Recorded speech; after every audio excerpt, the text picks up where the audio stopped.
విశ్వ కళ్యాణము లోక రక్షణార్థము శ్రీ శ్రీ అన్నవరం వారాహి దీక్ష పీఠంలో పీఠాధిపతి శ్రీ శ్రీ పవనానంద స్వామీజీ వారిచే చండీ హోమం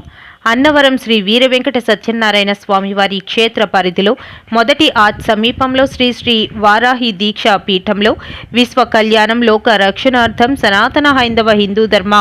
పరిరక్షణార్థం రేపు మంగళవారం అనగా 3/2/2026 సాయంత్రం 5 గంటలకు వారాహి దీక్ష పీఠంలో మహాచండీ హోమం నిర్వహిస్తున్నామని, ఈ కార్యక్రమానికి భక్తులు అధిక సంఖ్యలో పాల్గొని తీర్థ ప్రసాదాలు స్వీకరించి అమ్మవారి కృపకు పాత్రులవుతారని హిందూ భక్తులందరికీ వారాహి దీక్షా పీఠం సభ్యుల ఆహ్వానం.